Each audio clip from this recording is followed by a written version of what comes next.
midnight. It was. Netanel.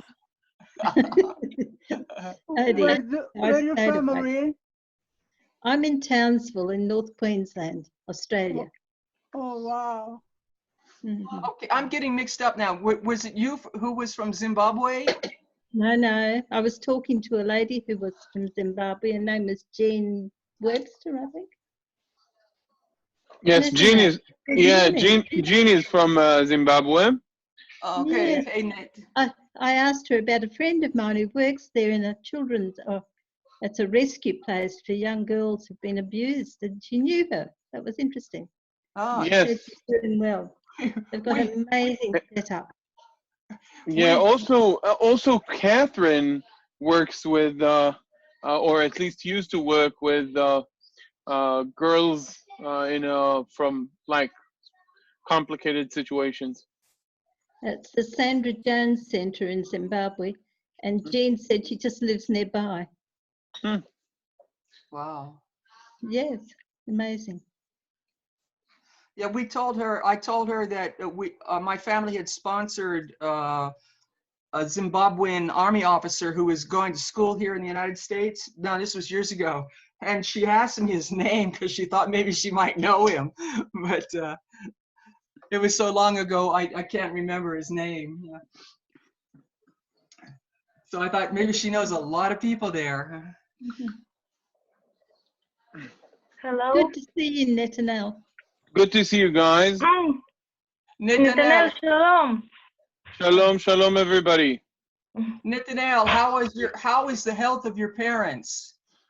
Oh, my mother is not doing so well, but you know, that's regular, no news there.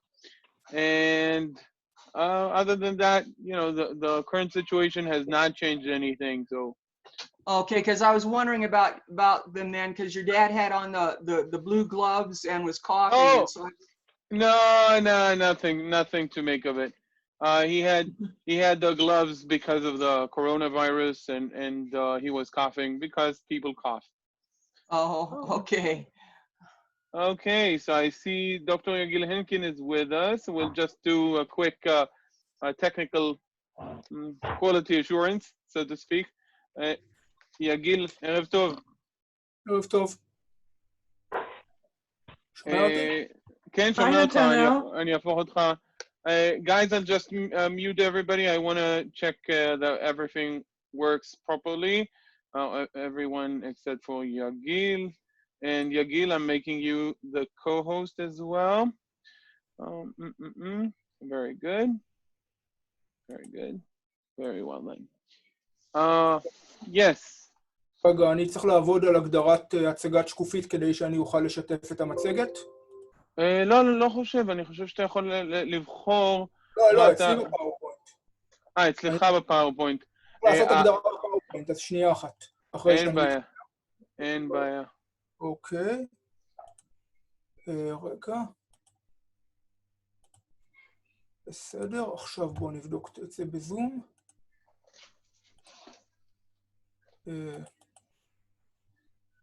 אוקיי, עובד, מצוין. מעולה.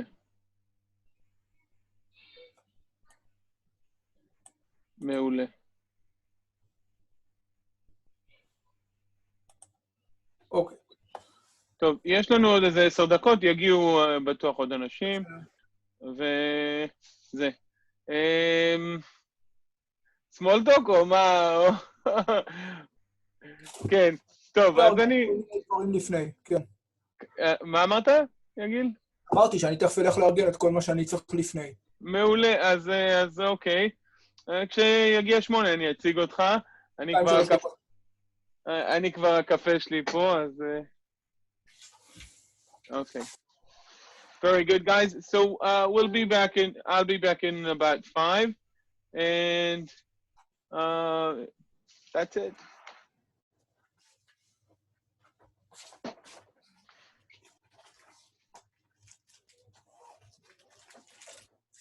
Good morning, Carol. Hi, good morning there. Hi, Cheryl. How are you? I'm fine, thank you. How are you? Good. The sun's Hi, Cheryl. Who was that? We can talk about yourself. Oh, Monica, Or is that Maureen? Yes, I said we Maureen? can talk about Hi, among Tatiana. ourselves. Hi, Tatiana. Hi. Hi. How are you? I just charging my planchette. Oh, okay. Just like that you see me. Okay, good. hi, Nancy.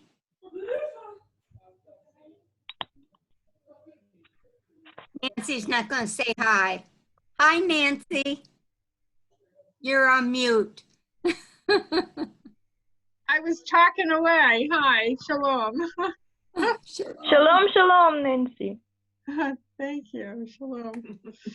Good morning, Maureen. Good morning, Cheryl. What country are you? Canada? No, I'm United States. I was looking at the mountains in the background. Oh. Yes. Colorado, that's my backyard. Oh, okay. That's neat. Those are 14,000 foot plus mountains. Wow. That is beautiful. When I was younger, I used to climb them. Wow. Where are you, Maureen? Oh, sorry. I'm in North Queensland, Townsville, and it's 3 a.m. in the morning. Oh my goodness, you must be dedicated. Well, it's not easy to get up, and if I do this class, I'm jet lagged for the day. Oh, wow.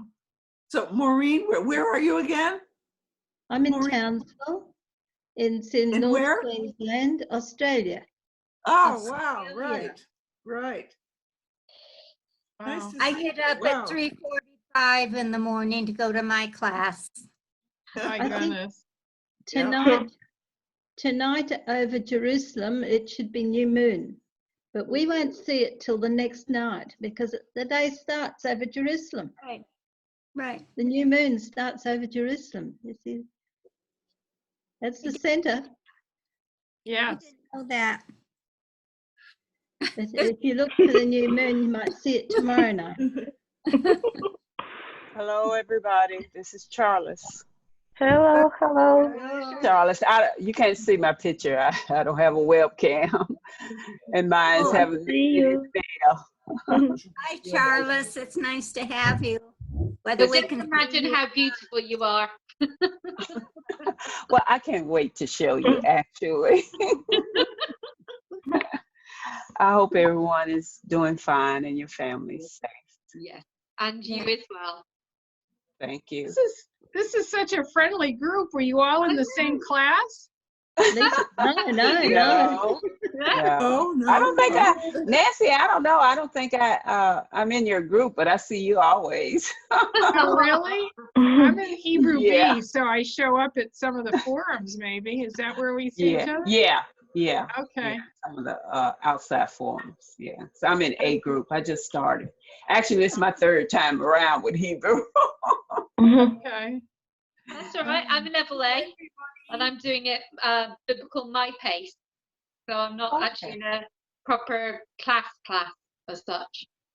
What does that mean? You have private lessons or what? private. No, it means that I have all the lessons are recorded, and you watch and you do the homework from all the lessons, and you take notes from the lessons. Oh, Yeah, so and then I join the webinars and obviously this as well. So yeah. oh. Because you learn better that way? Is that why you picked it? Well, it was about a third of the price, and so because it was quite a big jump to start off with, you know, it was a way of getting into it and making sure that I could do it. And but no, I'm sort of really enjoying it. Plus, because my time is, you know, sort of spread out, it means I can do the slots when I can do it. And, Yeah, good. you know, so no, but I'm really enjoying it, and all of you guys are teachers as well, you see. So, so I learn Is your from you teacher as well. Sigal? Is your teacher Sigal by any chance? Yes, she is. Yes. Okay, she's So- good for A. I had her for A too. Yes, yeah, she's so enthusiastic on there. Every time she comes on, it's very rapturous, you know. So she's lovely, I must admit. But well, they're all good. Yeah, they all have really good I think strength. we're all lovely. Yes. Hi, Jerry. Oh.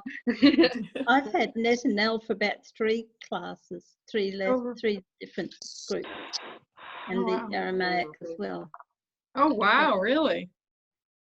When did you do Aramaic? After you had some Hebrew foundation? No. I just learnt the alphabet to start with, and then I did the different levels, A, B, C, D, E, Oh, and right. then Aramaic.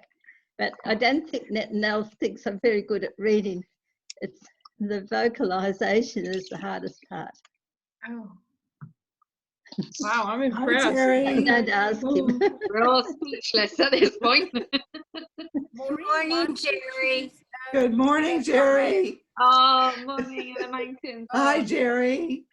Can you? I haven't. Hi, Jerry, where are you? I can't see. Can you see me? I didn't know you could see me. Oh, yeah, there you You're on are. the moon. Oh no, I'm in. I live two places, but not at the same time. I live in Sacramento, California, and I also live in San Antonio, Texas. So I got stranded here because of the virus. Oh. So where's here? Where's here? Sacramento right now. I'm in Okay, California. I'm up in Eugene, Oregon. All Yeah. right, How are yes. Where in Yeah. Sacramento do you live? I live in Yeah. Sacramento. You live in Sacramento. I live in Carmichael. Hello, Jean. Oh, okay. I live in Sacramento. Hi.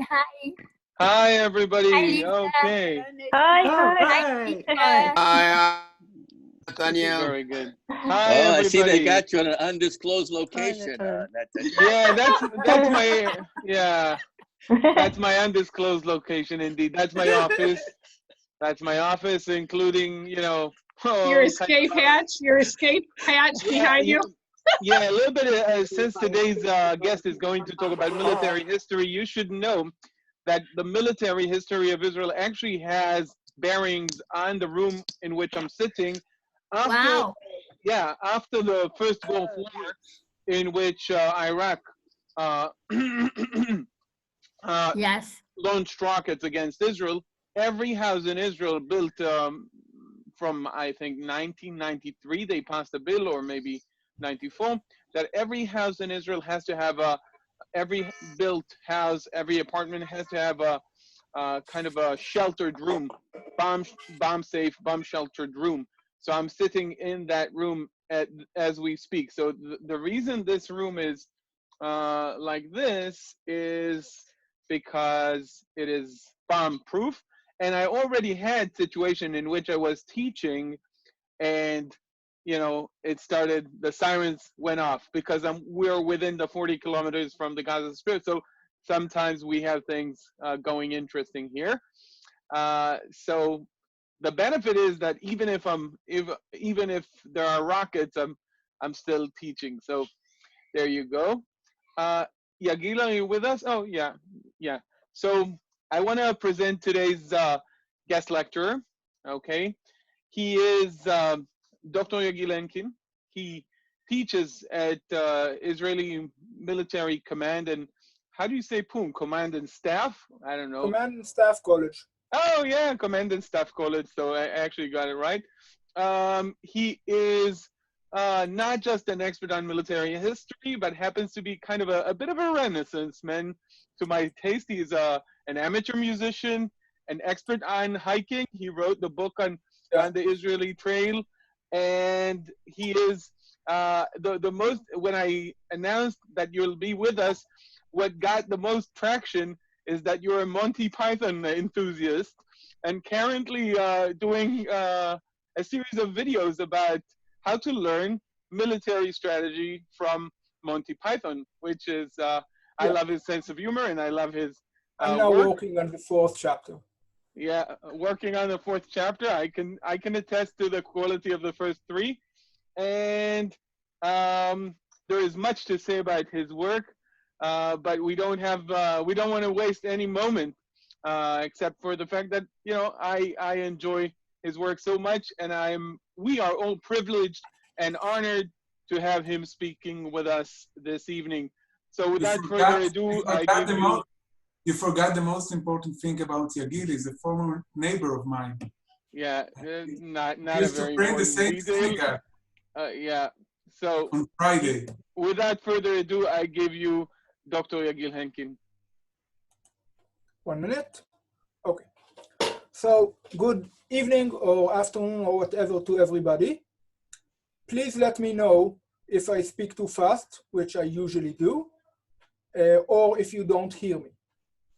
Anyway, I will speak on the question of how did Israel and why did Israel win the 1948 Independence War. I think we should start 3 days before the Declaration of Independence. We are speaking about May 12, 1948, when the Temporary People's Council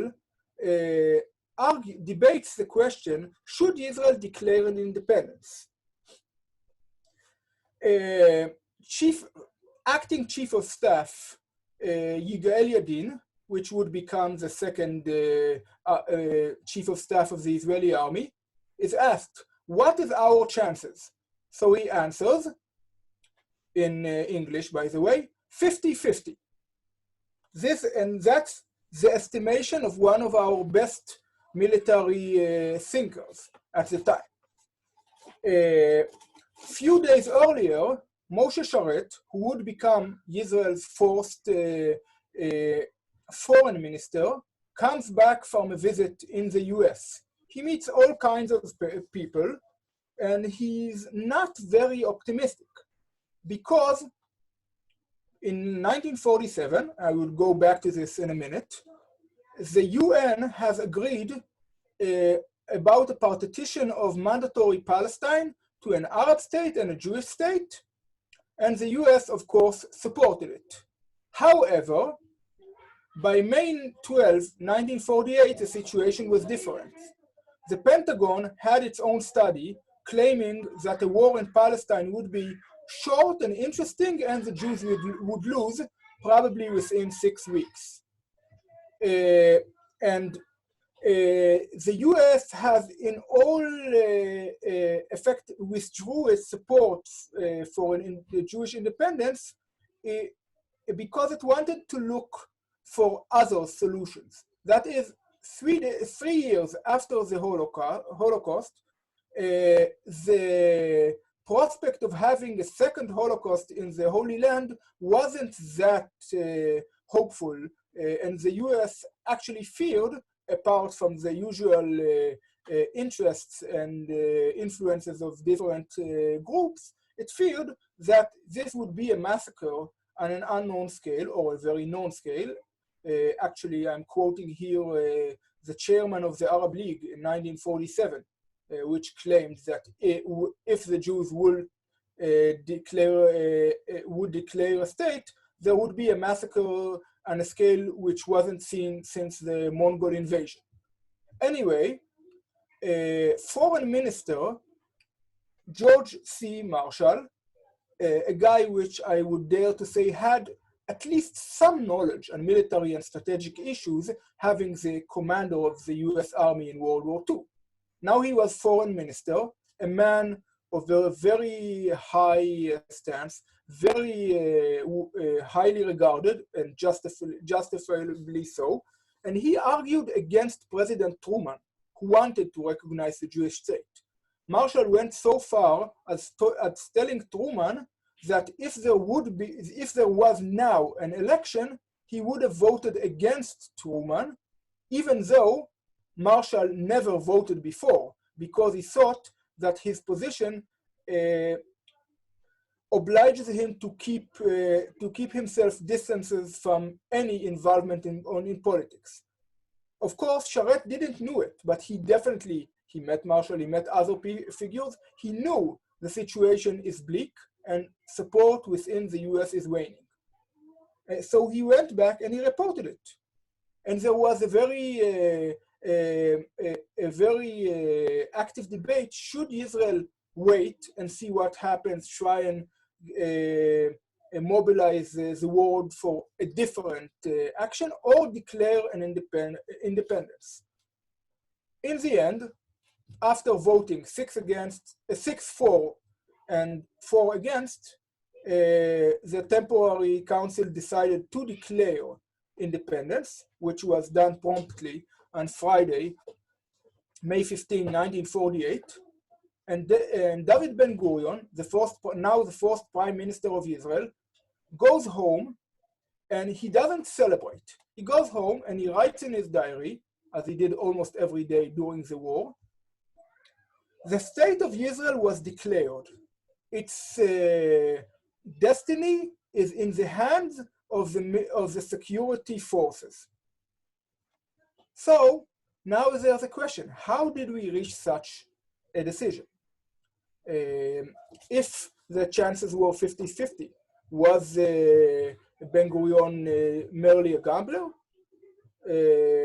If the chances were very good, why was he so worried? Why did Yagil say the chances were 50-50? Why did the Pentagon think the Jews would be promptly defeated? Those questions are today, of course, the center of a debate, because many people came to ask, were really the Jews the smaller side, the weaker side in that war? Because in recent years, much research has surfaced and shows that, well, in some places we actually had some advantages. So were we the few or were we the many? And if the situation was so good, why was it so bad? And if it was so bad, why was it so good? What should be said about the Jewish victory in the War of Independence? So again, please, I'm having annoying pop-up windows here. Okay, now everything is okay. So here we need to see what was the situation before the war, what were the consideration of each and every side, because there weren't just Jews and Arabs. There were Jews. Now there were the local Arabs, known today as Palestinian, back there not so much. Then there were the Jordanians and the Egyptians and the Iraqis. And why the hell did the Iraqis bother to come here? The last time I checked, they have several hundred kilometers between them and us, and the Lebanese, and so forth. So let's go back again to 1947. A minute. Okay. This is a situation in 1947 in the partition plan. You see the blue or turquoise area? That should have been the Jewish state. The orange should have been the Arab state. And the white, just here near Jerusalem, is the internationally managed Jerusalem, basically because Western countries didn't believe that we natives can actually manage the holy city. So such important things should be left to civilized nations, which aren't us and aren't the Arabs, but the Brits or the Americans or whoever. Anyway, this is the land. To the east, we have the Kingdom of Jordan down here, and Syria up here. We have Lebanon to the north, Egypt to the southeast, Saudi Arabia down here, and Iraq way over to the right. And we have, more importantly, 650,000 Jews living in mandatory Palestine, and we are having 1,240,000 Arabs living in mandatory Palestine. 1 minute. Okay, stop. So that was the situation. And in 1946, David Ben-Gurion, which was by then head of the, he was the most important figure in the Zionist movement. He was also nominated the head of the Jewish Agency's security department. And what he did, this is 1.5 years before the Declaration of Independence, he went and did what he called the seminar. He learned what the situation is of the Jews in Israel, of the Arabs in Israel, and he came very worried. He says, our forces, back then it was the Haganah underground, is ready not to fight Arab armies. It's ready to fight another Arab insurgency of the like that along the lines of what happened in Mandatory Palestine from 1936 to 1939. That is roadblocks, ambushes, some attacks on villages, hit and run attacks, blowing up oil pipelines, etc., nothing more. No tanks, no airplanes, apart of course from what the British Army had. And this is what the challenge the Haganah faced. However, רגע, נתנאל, מאיזושהי סיבה אני רואה אותך גדול יותר מאותי. תבדוק שאצל כולם אתה לא מופיע בתור מסך ראשי.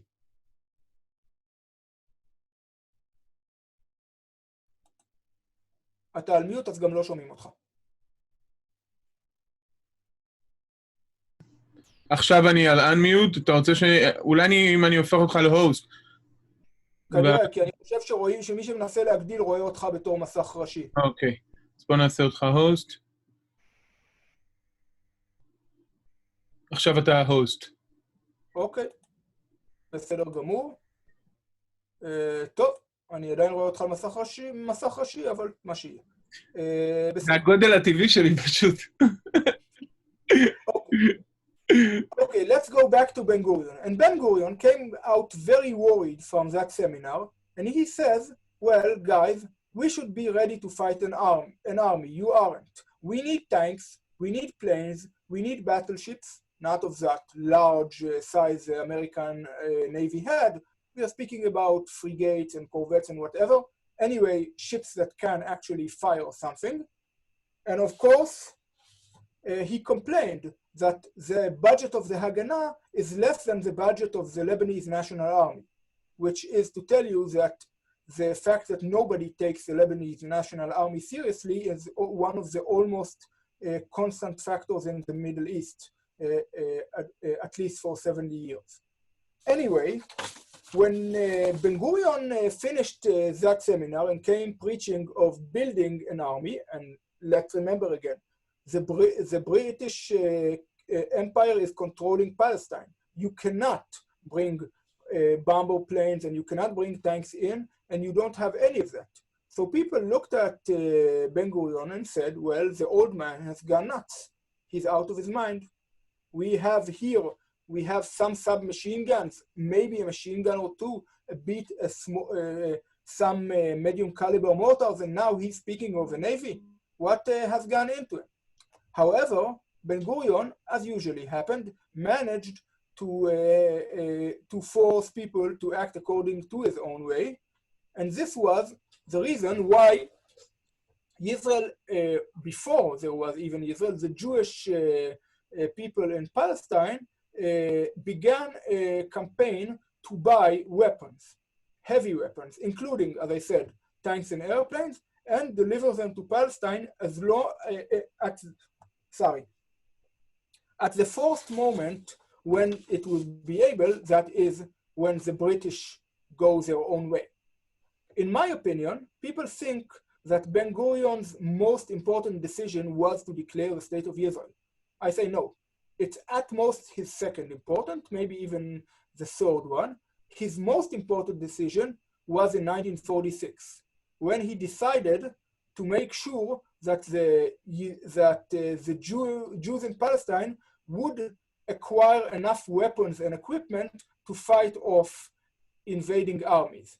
If he wouldn't have done it, the course of the Independence War would be very different, and I'm not sure it would have been called the Independence War, because the results may have been very different. That is one of the reasons. Yes, Jerome, I see someone has raised a hand here. Yes, my question to you is that he had to do all this and hide it from the British. Wasn't that another problem? Yes, and I'm going to address it. I'm going to address it directly in the, I believe, 20 or 30 minutes from now. So keep the question, it would be answered. Another question, I think, Tatiana. 1 minute. Yes, I would like to ask to show that page where is the Jews and Arabs numbers of. Sorry, I can't hear you very well. Tatiana, I will send you the numbers, okay? Okay. Yagil, okay. We can move, yeah. And okay, another question of surprise Sitole, and then I will go back to the lecture. Yeah. Okay, my question is that you said the chairman of Arab League that in 1948, but you didn't tell us the name. Azam Pecha. Azam Pecha, thank you. Yeah, Pecha is I don't remember his family name. I can find it for you in a minute, so please wait a minute. I will answer it in 1 minute. Okay, thank you. Okay, his full name was Abd el-Rahman Hassan Azam. Okay, let's go back. Abd el-Rahman Hassan Azam. Okay. Okay, let's go back to the question. Now, so, but if Ben-Gurion only would have bought weapons, that wouldn't have been enough. There was a fact that there were several reasons which made sure that the Jews arrived. 1 minute here. Something is mute. Okay. 1 minute. Okay. The Jews arrived in much better situation in the war than the Arabs in Palestine. Why was that? First of all, the Jews started to organize themselves along state lines years before the State of Israel was created. We had the Jewish Agency, which was a government in effect. We had industry. Local Hebrew Jewish industry in Palestine was quite advanced. We could make quite a lot of equipment and technologically advanced equipment. We had very effective agriculture. The Arabs didn't have it. There was some small industry in the sector in Palestine. However, it wasn't as technologically or otherwise advanced as the Jewish industry in Palestine was. The meaning is that the Jewish people in Palestine had a much better ability to support themselves and manufacture for themselves, and they were much less dependent on outside supplies for many things they needed for the war. While the local Arabs were almost totally dependent on outside support and supply in order to wage a long war against the Jews. There was also the Jews there were half as much of them as Arabs in Palestine, but the percentage of younger people was much higher. One of the reasons for that was the Holocaust, because Hitler tried to eliminate, of course, the Jewish people in Europe. But of those who survived, a relatively high percentage were young and people, because unfortunately, children and old people survived in much lower rates through the Holocaust, either through the hardships or because the Germans tried to kill them first, while they tried to use young Jews as a workforce until they die. So because they did murder about 6 million, but there were some that were left, among those who left and managed to get to mandatory Palestine, most were young people. And even before the war, most of the immigrants of the Olim to Israel were young, because of course it's much easier when you're young and unattached to move to a different land. It wasn't such case with Arabs. Moreover, the Arabs had actually actively helped us in the independence war by killing themselves. I mean, as I mentioned, in 1936 to 1939, there was a great Arab revolt in which the Arabs in Palestine tried to force the hand of Britain against the Zionist movement. To a large degree, I would say they succeeded. By the time the war ended, the revolt ended in 1939, the British government has issued a new white paper that is a policy doctrine, and it said, okay, there won't be any Jewish state, there won't be a free aliyah, the number of Jews in Palestine will be limited. Basically, almost everything that the Arabs wanted, they got. And then, of course, World War II came out and changed and mixed the cards again. However, during that struggle, they lost about between 3,000 and 4,000 people. Among those 3,000 to 4,000, we Jews killed several hundreds in battles. The British killed about at most 2,000, and they themselves, in struggles within the revolt, killed another 1,000 at least. Among those 1,000, the elites were highly represented because there was a struggle for control, so people killed their rivals, and many others flew the country to avoid being killed.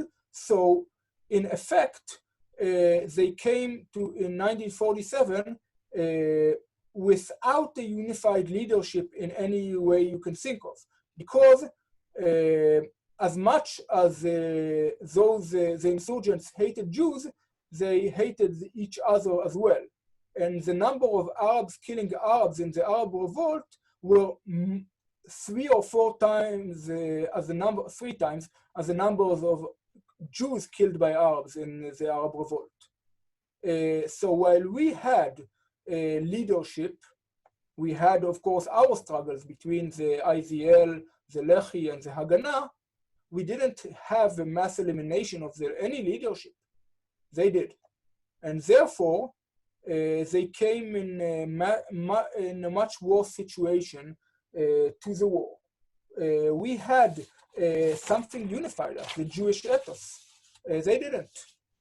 Through all of the independence war, it's virtually impossible to find a place where local Arabs from one city traveled, let's say, 50 kilometers to aid local Arabs from another city to fend off a Jewish attack.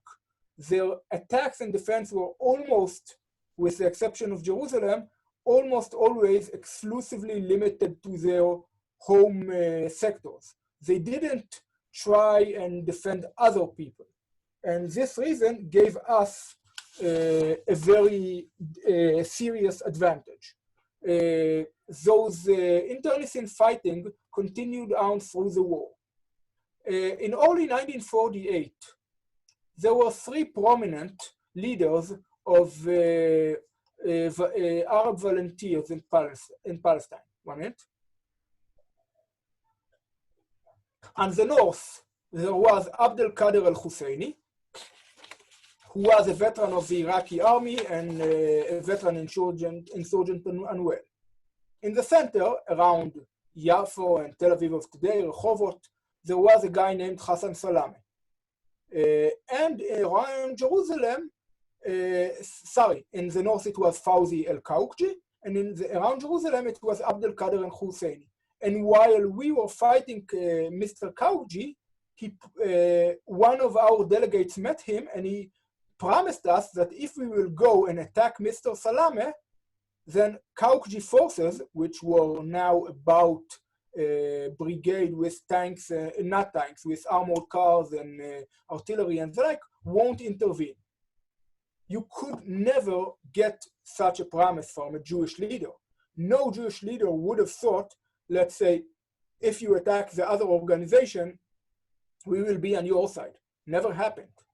If they were fighting, there was some small amount of fighting within the Jewish national movement, but we never went to ask for help from Arab invading armies or volunteers. On the other hand, Mr. Kaukji so hated his fellow Mr. Salameh that he preferred the Jews to win over despite the fact that the Jews were his enemies. And that was the situation in 1948. It should be clear that actually there were two wars of independence. One of them was the war which began on November 30, 1947, with the four immediately following the UN partition plan, and with an attack on Jewish buses, which killed 5 or 6. And that continued until the declaration of Israel, of the independence of Israel in May 1948. During that period, the enemies were the Jews in Palestine in one side, and the Arabs in Palestine on the other hand.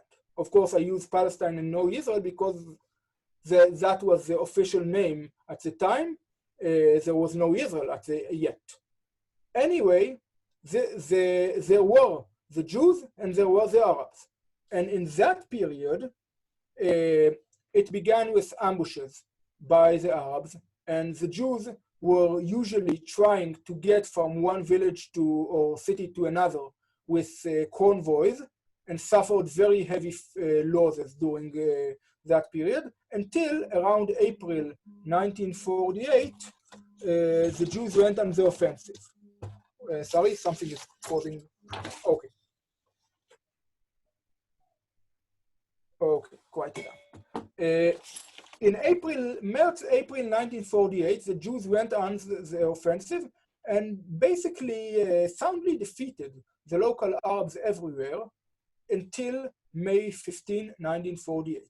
And then, in May 15, 1948, the Arab armies invaded, and a second war actually began and lasted until early 1949. So, as I said, okay, I see here on the side a question of Christine. Were the Arabs in tribal groups? Is that why there was a lack of unity? The answer is yes. It's not exactly tribes. There were Bedouin tribes. It was harder to define tribes in urban areas, but you can definitely say that the organizational basis was local, either on a tribe in places where there were tribes or people living in the same area.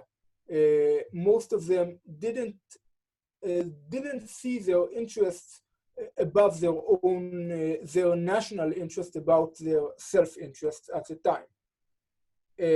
And the Jews and the Arabs were fighting, and the Jews were, as I said, in a better situation to exploit the situation. I can't say if it's going back to Ishmael. That's outside of my expertise. Anyway, I will speak in 1948. But I will say that, as I said, we, the Jews, fought the Arabs, and there was the British government here. As someone asked before, how did the Jews manage to bring weapons inside? So under the British army, the British government, it was terribly hard. And the British also, they didn't sit and do nothing.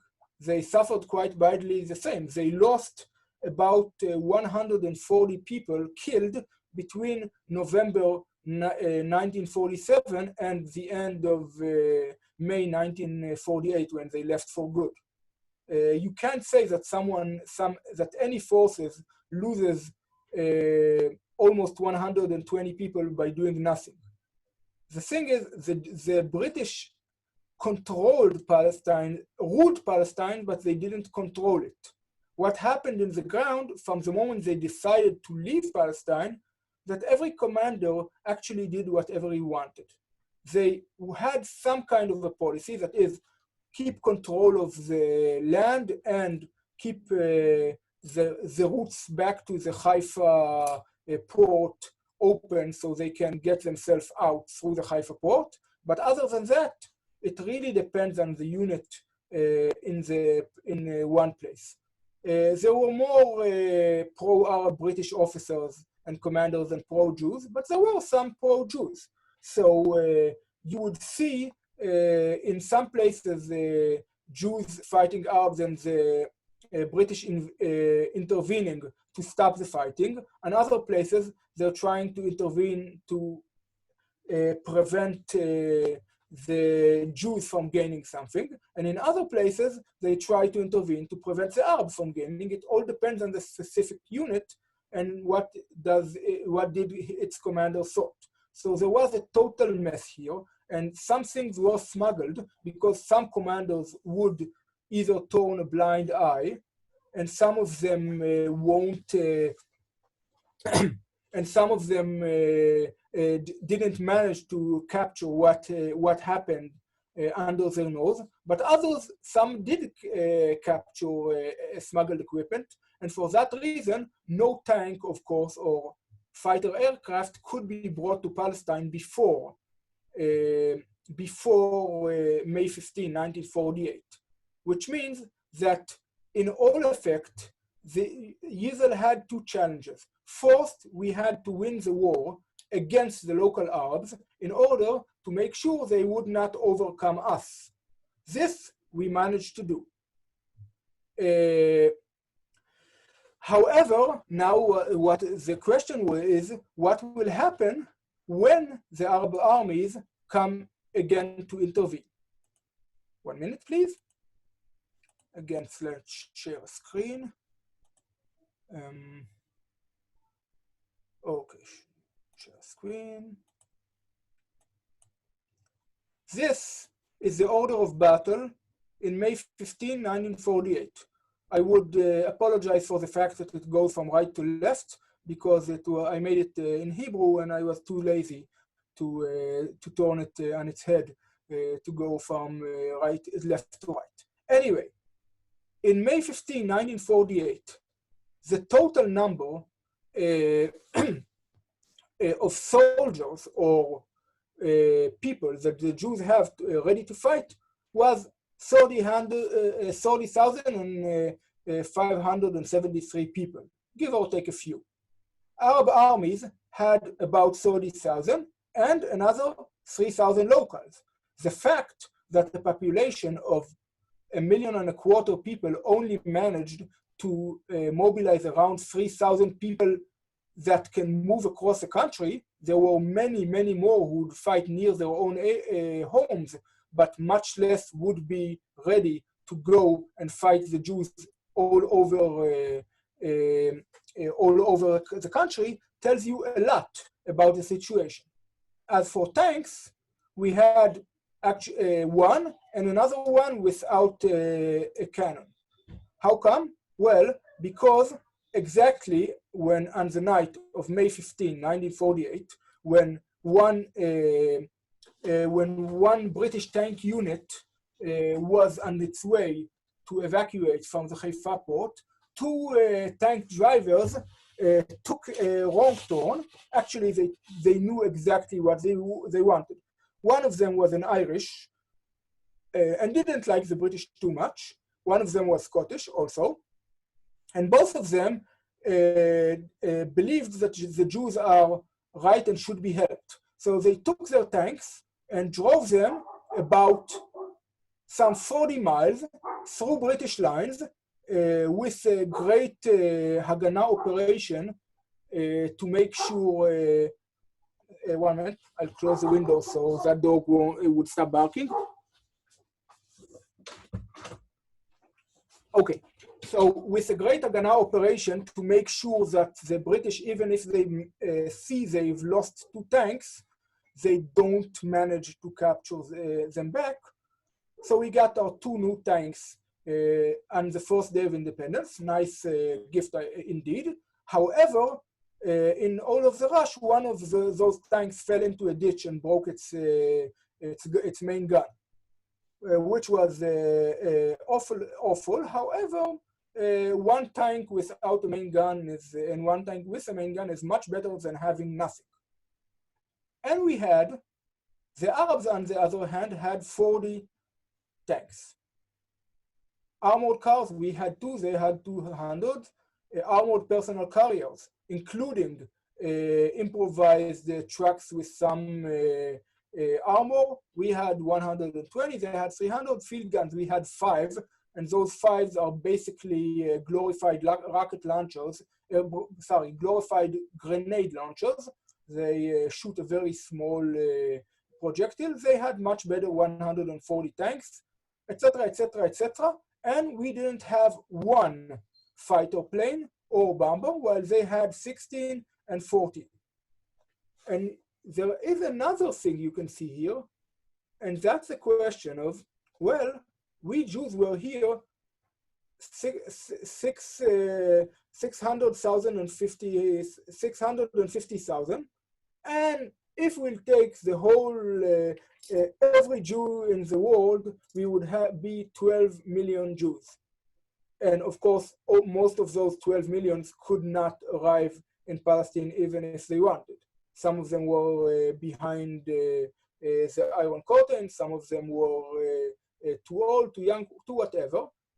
At the time, Arab countries at the area managed, at the vicinity, that is up to Iraq, not including Iran, which isn't an Arab army, they were about 40 to 50 million people. Yet they didn't manage to get here more than 30,000 people. I would speak about it, but bear in mind that we managed to mobilize virtually every man we could, and sometimes woman, we can get hold of. They never did it. But at the time of May 15, 1958, even if we had the same number of people, they were much better equipped, they were much better armed, and theoretically, if you'll give this table to anyone, any officer worth his salt, he would say, well, it's easy. The Arab army would have to be very impotent and very incapable in order to fail. Yet this is exactly what they did. Now let's go a few months ahead to October 1948. By that time, the IDF had about 100,000, actually 108,000 people in uniform out of about, at the time, 700,000. That is every 7th man or woman in Israel were mobilized. Out of, as I say, 650 to 700,000 people. The Arab armies grew, yet out of their own 50 millions, they still managed to bring here about 70,000, and that's most. Now we had tanks, still less of them, but 15 against 45 is much better than 1.5 against 40. We had fighters, 13 against 86, bombers, etc., etc. What you could see is that the IDF grew very, very fast. And by the end of the war, in some places, the IDF had numerical superiority over the Arab armies, in spite of the fact that every calculation known to man would say that 50 million is much more than 700,000. That is, the Arabs had all the theoretical advantages they they could master, yet they failed to materialize. And the question is again, why did it fail to materialize? Why did we do the job much better than them? Here I would share another screen and go again to a guy named Ismail Safawat. This Ismail Safawat was an Iraqi professional officer. He is not very well known in history. He was a commander of the Iraqi army. The British did not hold him in high esteem. They thought he was a total idiot. I think they missed the point. He was much more intelligent and dangerous than they actually bothered to see. And he was put as the head of the Unified Arab Command and, of the Unified Arab Command, and he quit that job on May 13, 1948. Mr. Safwat's plan was this one.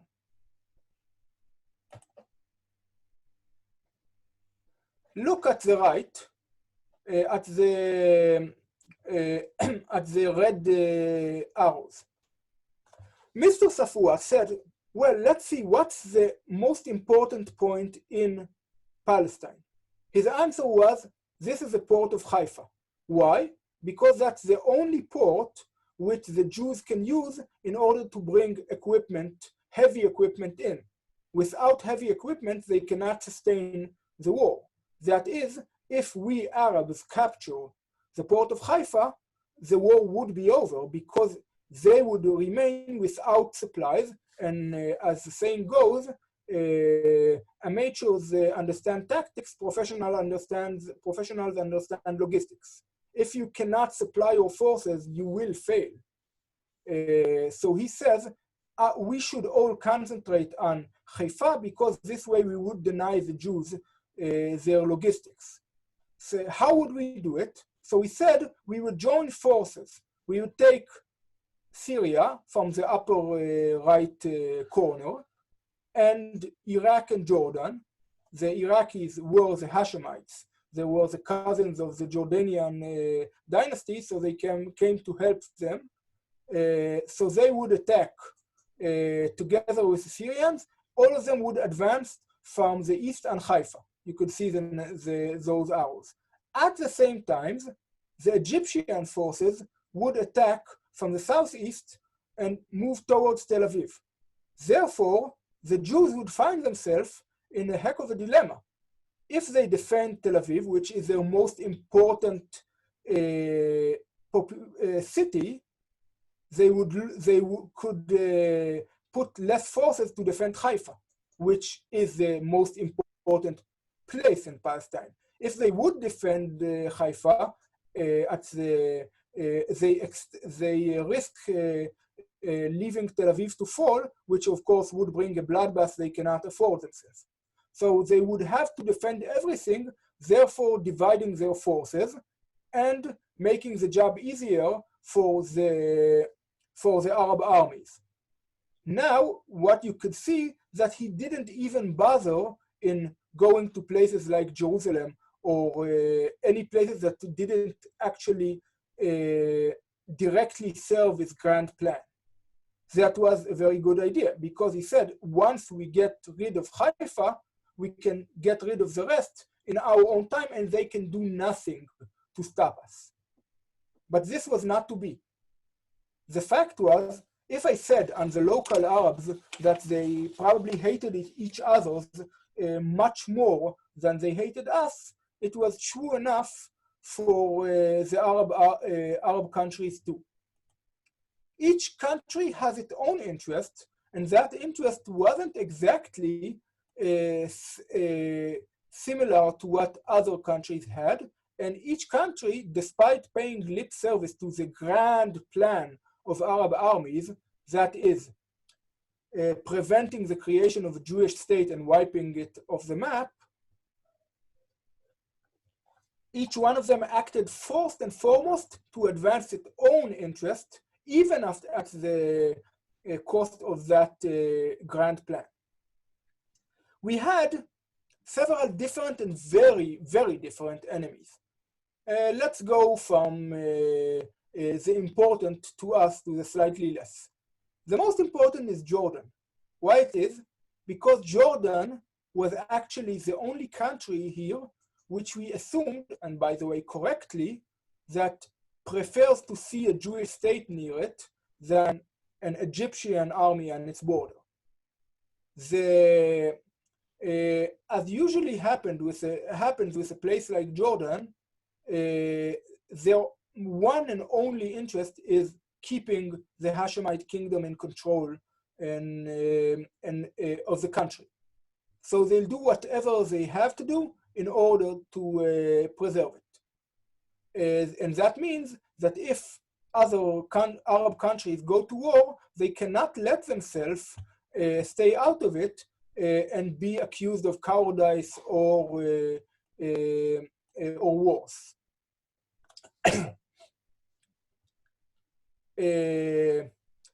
So we spoke with King Abdullah of Jordan. He actually offered us to become a Jewish autonomy within the Hashemite kingdom, which we refused. And few days before the war, there was a secret meeting between him and Golda Meir, future foreign minister and then prime minister of Israel, in order to try and prevent him from getting in the war. We didn't, we failed to do it. Some historians actually claim there was a collusion between Israel and Jordan. I think it's not the case. However, when they parted, Abdallah told Golda Meir, so I would have to fight, see you after the war. Actually, he meant it. That is, he said, well, he wanted to capture the whole of the area known as Judea and Samaria and Jerusalem, but that was important for him from two reasons. Jerusalem, as a holy city, would lend much importance and credibility to the Hashemites. The Hashemites came from the outside to the Jordan, but they are descendants of Prophet Muhammad. So if the descendants of Muhammad control the holy city, their claim to fame in the Arab world is much stronger. Moreover, Jordan is mostly desert. So if Jordan can have Judea and Samaria, which are much more fertile, they have way better capability to feed their own population. So he wanted Judea and Samaria and wanted Jerusalem, and definitely didn't want Egypt to be his neighbor, because he was sure, and with a good reason too, that if the Egyptians would come to be his neighbors, the next thing they would think of is, how do we annex Jordan to be part of Greater Egypt? This has got to such a degree that when the Egyptians got almost to Jerusalem, the command of the Arab Legion, the Jordanian army, didn't allow the Legion to help the Egyptians in their battles against Israel. One local commander actually did participate and helped Egypt, but most of the time, the Jordanians preferred to leave the Egyptians to their devices, and if they fail against the Jews, so be it, because they definitely didn't want Egypt to succeed too much. Okay, this brings us to Egypt. What did Egypt want? First of all, Egypt wanted two different things. There were the Muslim brothers, the Muslim brethren, a constant menace in the Middle East since 1940 or something like that. And they wanted to liberate Palestine in a holy jihad against the Jews. Well, they also had the habit of trying to assassinate every Egyptian official who wasn't religious enough according to their own criterions, and thinking that the rule of King Farouk is corrupt and inefficient. in which they, by the way, were completely right. So they volunteered to go to Palestine to fight the Jews, and King Farouk definitely encouraged them in the hope that they would go to Palestine and get themselves killed. If they managed to succeed, he would get all of the glory. If they got killed, he would have several of his worst oppositions wiped off the map. And he was pulled by some British military intelligence officials, which pressured him to join the war, and his public opinion to send a contingent of his army inside to join the war against Israel. On his own, well, Mr. Farouk was he wasn't a very efficient ruler, and he was most of the time much more interested in his new yacht and his new wife and so on than in managing Egypt. So he didn't really bother thinking about the grand strategy of its own, but he thought he must participate in it too. The Syrians wanted, as the Syrians always want to this day, to gain access to the Kinneret Lake and contact Greater Syria, that is Lebanon, Syria, and some parts of Israel into one country. So they would want, first and foremost, to attack and get whatever helps their plans. By the way, that is the reason why the Assad family always claimed that if there would be peace, they should get access to the Kinneret. It's not because of any international border. They never had access to the Kinneret. It's to tell us, well, we have right on the Kinneret and you should acknowledge it. Good thing it never happened. 1 minute. So this was Syria. Now came Iraq, the most annoying nation. Why they are the most annoying? Because they don't have any direct interest here, apart, if you would say, from the H line, which is the oil pipeline from Kirkuk to Haifa. But they always, almost every war they had a chance, they somehow got into the area and fight us. So we didn't really like them too much. And they sent forces, and those forces didn't have their own interest other than helping the Jordanians. So they were very dangerous because they may adhere to that plan. And of course, then there's Lebanon, which tried to do nothing at all. And that is basically the basic Lebanese strategy, I think, from forever. Now, under those conditions, Safarawat plan, which was very reasonable and very dangerous plan, never happened. He himself got disillusioned with it and quit his command 2 days before the invasion started. When the invasion started, the Arab army invaded, but what they did was very different from what he proposed. 1 minute, please, again.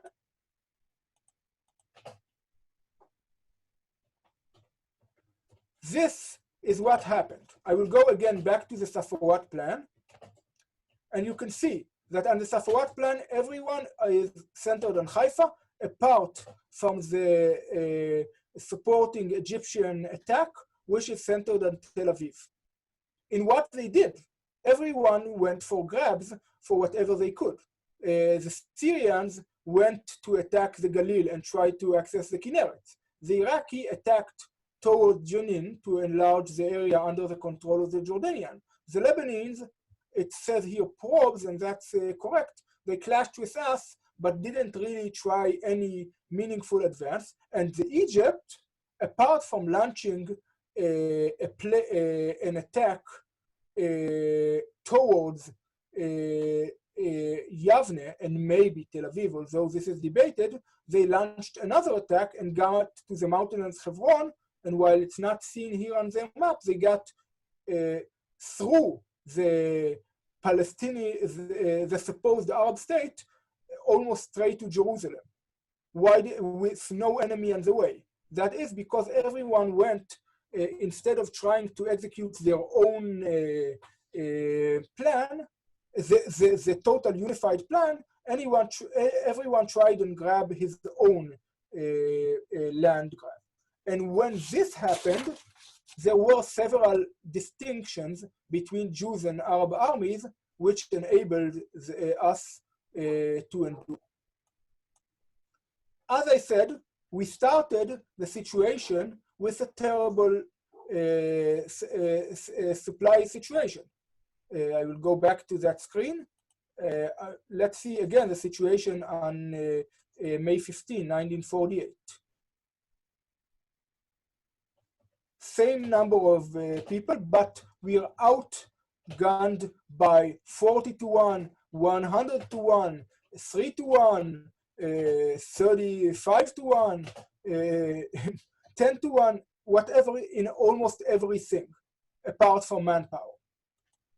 And despite our attempts to purchase whatever we could, which I will go into much detail later, we couldn't expect anything for about 2 weeks or a month.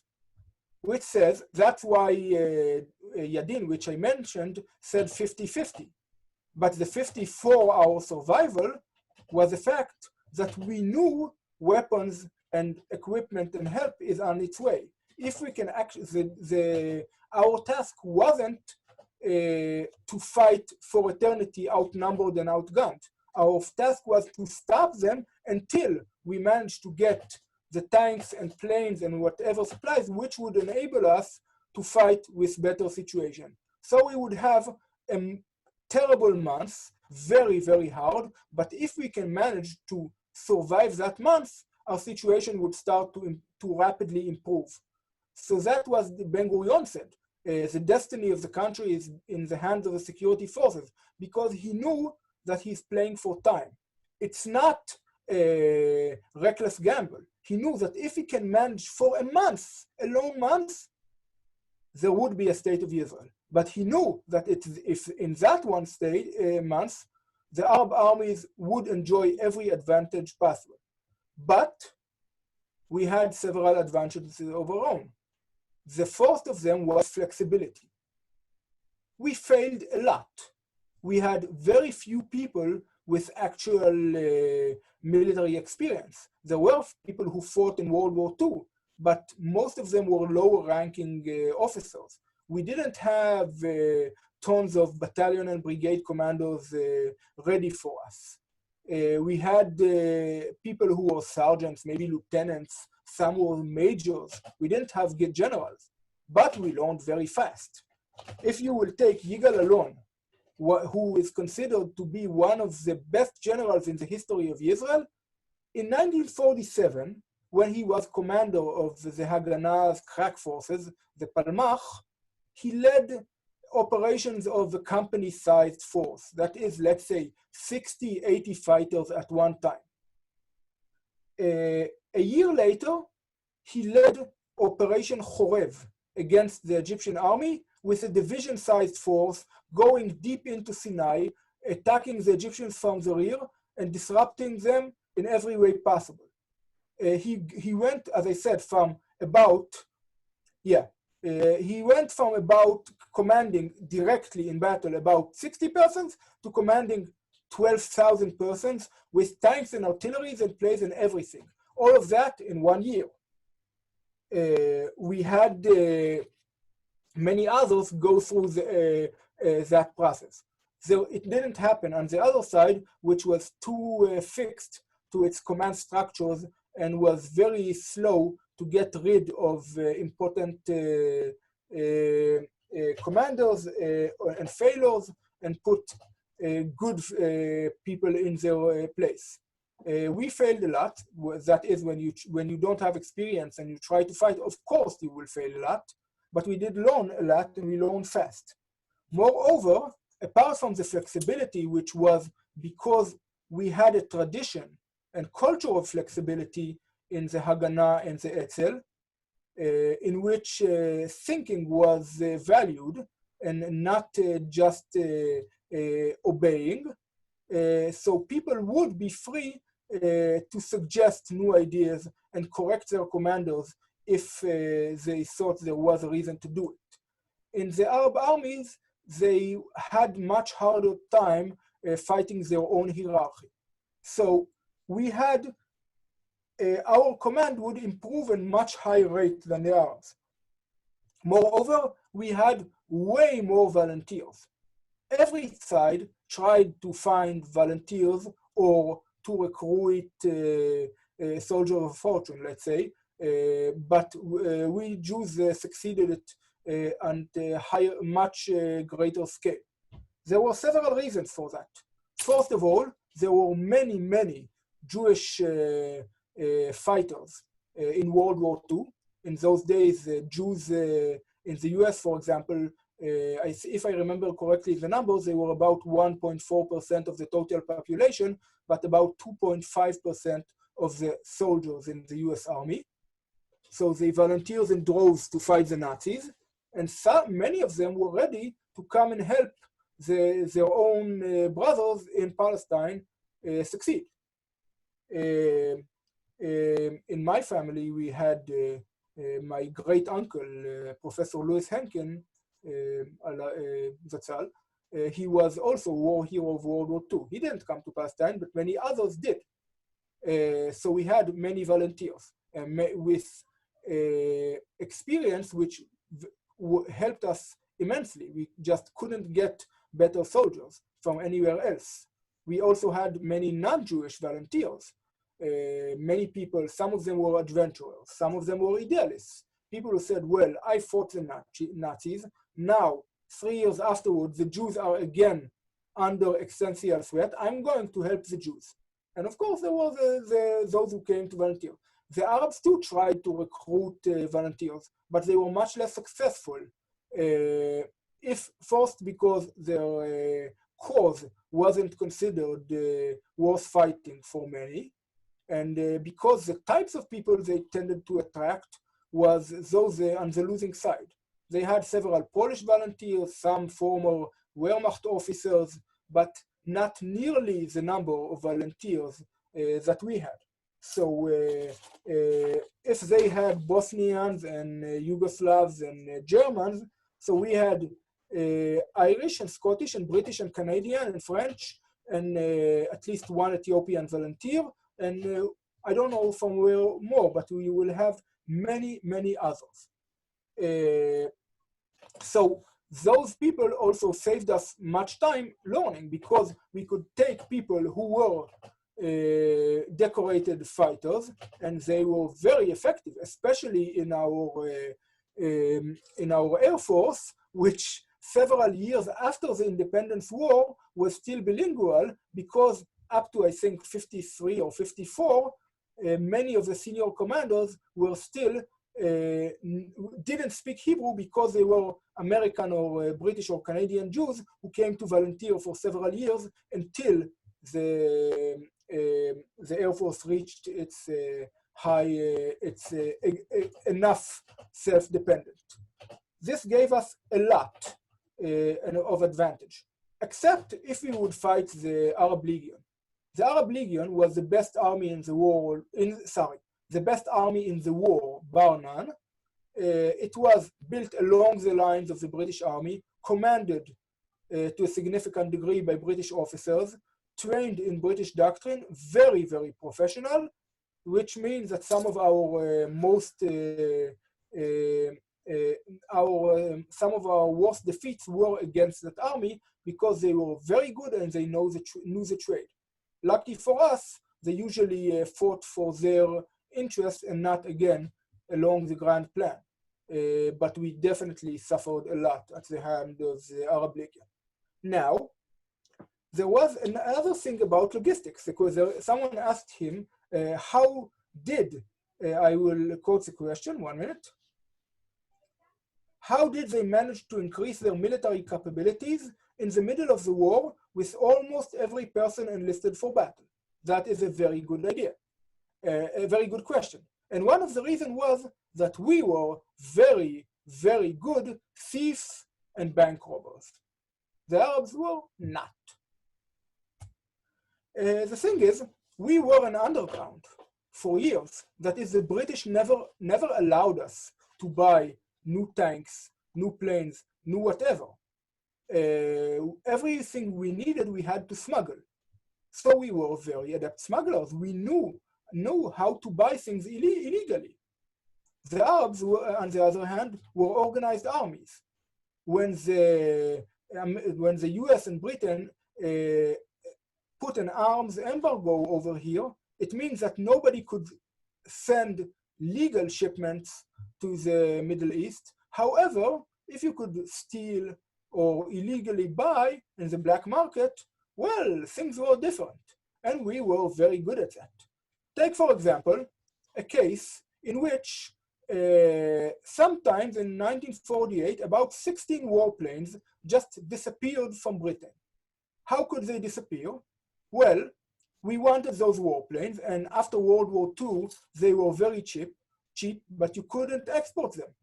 So we made a film producing company which wanted to produce a movie about World War II and the Battle of Britain. Sounds reasonable. And that company bought a lot of planes, and it recruited a filming crew and had a script and got all of the permissions to make the film. And on one day, all of those planes just took off to film one of the scenes and never came back. It took the Brits several days to manage what happens. But that kind of ingenuity is the kind that is being gained from knowing to bypass the rules on a daily basis. Or take, for example, what happened in the US. I don't know if anyone here had forced hand experience with the fearful Jewish mafia of yesteryear. But despite the fact that it seems totally unreasonable today, back then we had several really significant Jewish gangsters, including some who finished their career on the electric chair in Sing Sing and other places. But those people, even though I would not want to get into a car with them, especially in the night, they will still wanted to do something for the Jewish people, especially after the Holocaust. So before the Holocaust, they would just beat some Nazis to pulp if they had the chance. After the Holocaust, they said, well, what do you need? And we said, well, we need weapons. The problem is we can't legally buy weapons. So those mafioso guys asked, could you please explain to us the term legally? We are not familiar with it. And so because those Jewish mafiosos and their friends, the Italian mafiosos, had a great control over the port of New York, for example, of the New York harbor, then for some reason, virtually every custom officer in the New York harbor got short-sighted and couldn't see weapons passing before their eyes. It's tractor equipment. The fact that it looks like weapons, coincidence. Actually, one of our guys was even proposed that we would buy an old out-of-service aircraft carrier and equip it with some 60 to 80 planes, fill its stomach with tanks, and send it to Israel. Well, of course, it didn't materialize because that even the most idiotic and short-sighted custom officer would probably seem to notice that a fully armed aircraft carrier is sailing across the Hudson and would have probably alerted the Coast Guard. So we lost our only chance to have an aircraft carrier, but we managed to steal and buy and smuggle a lot of other things. It's not that the Arab didn't try it, but as I said, we had the culture to do it, and were inventive and flexible enough to do it. They weren't. So, for example, the Syrian delegation in Europe tried to buy a weapons ship, to fill a ship with weapons and send it to Syria. Well, they managed to buy it, so we got the information on it and immediately bombed it and sunk it in one port in Italy. So they pulled it out of the water, checked and found out that about 85% of the weapons were still operational, put them on another ship and sent it to Syria. Only for the Israeli Navy, who got information in advance. We had much better intelligence service than they had. Get information and capture the ship in its course and put it, of course, send all of the weapon to Israeli forces, and the ship became an Israeli Navy ship too. So this kind of ingenuity was much more than the Arabs was. We had more ingenuity, we had more flexibility, and therefore we could take our people and send them wherever we needed them. They had theoretical advantage, which usually failed to materialize because they never managed to concentrate them exactly where they needed them. War isn't a fair game. Our job in the war isn't to fight it on fair terms.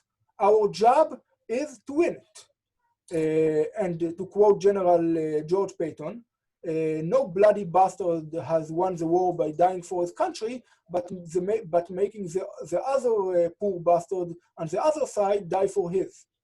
It's not, you don't try to fight honestly. You fight according to the rules of law, but you do everything you can to win. So we managed to take our much more limited resources and make sure that we were when we needed them. They didn't manage to do it. They had a theoretical advantage, but in the end, we managed to put it more forces on the ground where we needed it. Of course, this is how it should be done. If you'll take, let's say, a battalion commander is tasked with capturing an enemy fortification, and he says, well, they have only 30 soldiers there, so I won't use 100, it's not fair. I would use only 30. He would be probably dismissed immediately because he will make sure we may fail because he wants to be fair. We don't want to be fair, we want to win. And you win by getting the forces you need, where you need, at the time when you need it. And at this, the Israelis were consistently better than Arab armies. It didn't come easy and it cost us much. 1 minute, please.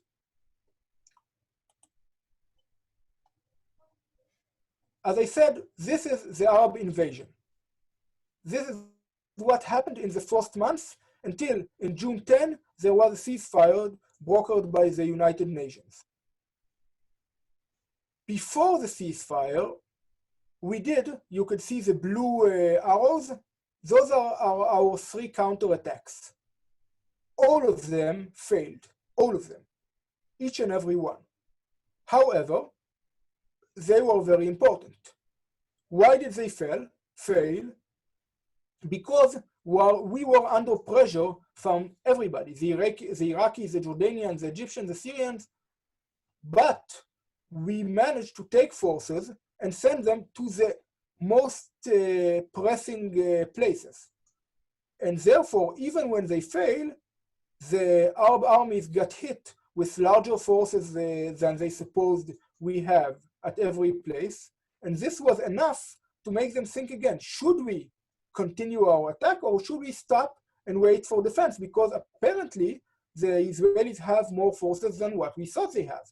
This was especially true in the southeast, in the southwest, where the Egyptians attacked, where 2 weeks after the declaration of Israel, by the end of May 1948, Israeli assembled 3 Avia 199. This is a plane you could see on the lower left part. It's a Czechoslovakia plane because the Czechs would sell us whatever we needed as long as we paid them. They weren't obliged to the American embargo. That's part of what I said before. And those fighter planes were basically terrible planes. They were, you took the body of one great World War II era fighter, put inside the engine of one bomber and the propeller of one of a different bomber altogether. Let's say, for example, you take a Tesla and then you put an engine of a Chevrolet inside and try to power it all by putting on a tractor wheels. That's what it was. But the more important than its low capability was the fact that it was. And the Egyptians knew very well that we have no fighter planes. And suddenly some 4 fighter planes appear out of nowhere and attack them. This caused them, even if the attack wasn't very effective, it caused them some distress. What more do the Israelis have that we don't know of? So we used whatever we have at the places most important. We failed in other places because we took those forces from one place and put them to another. Strategy isn't choosing between ideal options. Strategy is, to put it mildly, a situation in which, as William Shakespeare would have said, the shit has hit the fan, and you need to find out what exactly to do where all options are terrible. Now, we managed to find the least terrible option. Of course, it cost us dearly. We lost about 1% of the population in the war. Some 60,000, sorry, 6,000, not 60,000, 6,000 people. That's a lot, terrible. But but this was, we could find, but we utilize them in a very good way. Despite our shortcomings, mistakes, and failures, and there were many of those, most of the times we managed to put the forces where we needed, right where we needed. And the fact that we managed to exploit Arab weaknesses. For example, we knew, and this is the fact that would finish, I think, what I said about Ben-Gurion's gamble, that it was a reasonable gamble. Ben-Gurion knew that the Safarawat plan of a unified invasion has collapsed. He knew that Safarawat quit. Why? Because we had a good intelligence service who told them about the rivalries among the Arab armies. Whereas the intelligence of the Arab armies about what the Israeli forces are doing was almost non-existent. So they were fighting and trying to overcome us with overwhelming force, while we were trying to pull back in places where we thought are less essential, attack, stand fast in places where we couldn't leave, and attack back as the moment we could, all of the time, while we know that help is on the way if we can manage if we can manage to gain enough time. So to sum it all up, the war, basically the independence war, should be divided into 2 periods at least. One of them is the period of civil war between the local Jews and the local Arabs. In this period, the Jews won because they were way more unified, more flexible, and because they had the structure of a future state and the leadership of the future state, whereas the local Arab population had much less of a national unity, was much less industry and technological advanced, and has managed to destroy its own leadership in the decade before. When the Arab armies invaded, they had theoretical overwhelming force and outgunned us everywhere. However, we were more flexible. We had volunteers which would help us. We had better intelligence. We knew that help would be on its way if we hold enough.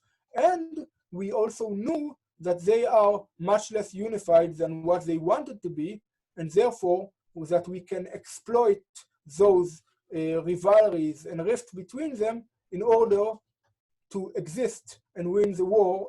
And I think the fact that Israel exists is basically enough to declare a victory. And on a side note, I would say that if there is another one of the sides who can declare victory, those are the Jordanians, because basically they got virtually everything they wanted out of the war until King Hussein managed to lose everything in 1967. The Egyptians didn't, the Syrians didn't, and the Lebanese didn't do anything, almost anything anyway. So so we don't need to bother around them. But Israel emerged as a winner because it exists, and there was a state of Israel after everyone was scared it won't happen.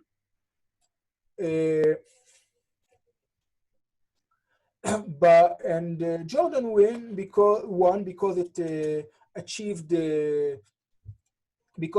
its goal. I would emphasize because someone asked, did I miss where this help was coming from after the month, if they could hold it for the month? This is, as I said, the result of Ben-Gurion's attempt back from 1946 to start and purchase equipment and ammunition and arms from every possible place, from the Soviet Union to the US. And since he succeeded, this attempt has succeeded, we knew that we cannot bring them in. Nothing could be brought in before the British left the land of Israel. But after they left, that is after the end of May 1948, equipment could be brought in. So we knew we had the reserves on the way, but we just had to hold fast until the British go their way and to stop and until we stop the Arab armies, until we managed to get all of those supplies. From the moment those supplies came, along with other volunteers, along from people who were prisoners in British camps, then we started gaining an upper hand rapidly. And that's why my lecture tonight is almost totally ignored what happened after the first months. There was some very hard fighting. It was very interesting, but after the first month, it was a question of what exactly would be the borders and what exactly would be the situation. But during the first months, the question was, would there be a state of Israel in the end? And due to all of the factors I answered, in a month we managed to answer in a resounding yes. Thank you very much. Thank you very much, Yagil. Wow, thank you very much. What an excellent Thank you. lecture. I didn't mention it. Wow. I didn't mention it, but Yagil comes from a very, very important family of rabbis. His great-grandfather was the leading figure of the Orthodox movement in the U.S. Almost 100 years ago, maybe a little bit later. Awesome. And his father is a rabbi, his grandpa, and so forth. So that's also something we take interest here. We've been talking about different things related to Judaism, to Israel. And thank you for such a beautiful lecture before the Day of Independence next week. It was an honor and a pleasure to have you on board. And again, I couldn't thank you more. And obviously, by God's help and by through all of these things, Israel indeed succeeded in answering that question with a resounding yes, as you said. Thank you. Yes. Welcome. Good night. אני כתבתי some. Thank you. Thank you. Yeah. Guys, a little bit housekeeping for next week. As I said, Sunday we'll have Amot Hassel talking about his book, The Jewish March of Folly. By the way, March of Folly, the original one, has a lot of matters related to military history as well. And the Jewish March of Folly follows suit to an extent. So we'll have Amot Hassel talking about his book and other issues. Monday, I really don't know yet what we'll do, but it will definitely be related to Memorial Day for the IDF. Tuesday, I don't think we'll have a lesson as it is Independence Day in Israel. Wednesday, I hope that we can have Professor Tov again on Wednesday. And then Thursday, we'll have Gil Bringel, who was chief legal advisor for the Minister of Justice in the former government. And he will talk about the judiciary in Israel, which is a very, very important subject, a subject that unfortunately even people with good understanding and knowledge of what's going on in Israel are not always aware of all of its, of the judiciary and its power in Israel. Richard Posner, former Justice, called Aharon Barak a legal pirate, and I'm sure Gil Bringel will be more equipped to talk about these issues. So that's for next week. I'll also send you an email with a plan for next week. And thank you very much for coming. Thank you. And May I ask? Thank you. Thanks, Nathaniel. That was amazing. May I ask? May I ask? Oh, he's not here May anymore. I just ask him? Oh, shit. No, he's not here. But if you want to send me a question, I will forward it to him. Good. Yeah, I just wanted to ask about Zimbabwe. Yeah, I will. So I'll forward I'll any follow question him you up. want. You send me and I'll forward it to him. Bye-bye, guys. Thank you. Thank you so much. Thank you. Toda. Bye-bye.